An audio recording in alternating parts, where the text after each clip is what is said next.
Ikinuwento na ilang dating bihag ng Maute Group ang mga dinanas nila sa kamay ng mga terorista. Pinilit daw sila mag-convert sa Islam, magpakasal sa mga bandido at mamaril ng mga sundalo. Mula sa Marawi, nakatutok live si Chino Gaston. Chino?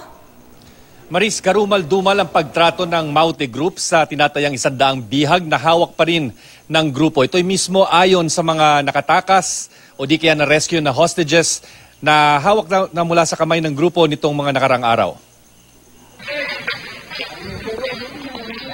Nang ma-rescue ang 7 sibilyan mula sa kamay ng Maute Group sa tulong ng mga emisaryo ng MILF, bit-bit nila ang mga nakapanlulumong kwento tungkol sa kalagayan ng mga bihag ng Maute at Abu Sayyaf. Sa kwento mismo ng ilang babaeng bihag kina Lieutenant Colonel Joar Herrera ng Joint Task Force Marawi at ni Assemblyman Zia Lonto Adyong, pinilit daw silang pinak-convert sa Muslim at pinapakasal sa mga Maute at Abu Sayyaf ng labag sa kanilang kalooban. Cases of female hostages were forced to marry the Maute local terrorist group. So they are being forced for sex slave. Nakikita po natin kung ang galaw ng isang tao ay kalaban. Nakikita po natin kung ito ay galaw ng isang hostage o isang inosente. Kaya po tayo lagi nag-iingat. Some people outside might use this as a way of, enticing religious hatred or sectarian hatred. Let it be known that there is no representation of Islam whatsoever with how the Maute Group and the Abu Sayyaf are treating the hostages. Sa pilitan din daw silang pinagdadala at pinagpapaputok ng armas laban sa mga papalapit na sundalo.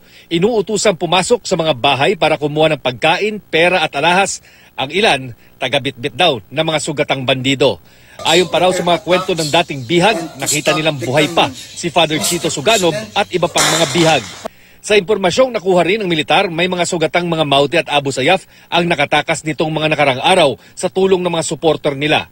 Gamit ang mga bangka, naipuslit ang 5 sugatang Maute fighters ni Folo Abesalik, isang residente ng bayan ng Marantao, bago siya nahuli kahapon ng militar. Sabi ni Abesalik, 500 piso kada sugatang Maute na maitatakas ang bayad sa kanya. 24/7 nasa frontline sila just to liberate Marawi City. Ilang bangka na raw ng Maute ang napalubog ng mga tauhan ng Naval Special Operations Group habang patakas ng Marawi City.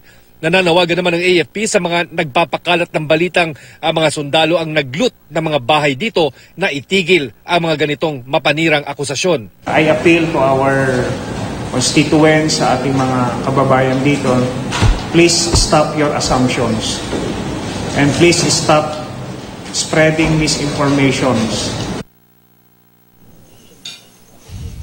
Maris, malaking hamon ngayon sa military operations kung paano papasukin itong Maute Group na ginagamit di umanong isang malaking moske sa Marawi, downtown Marawi, na bilang isang command and operation center.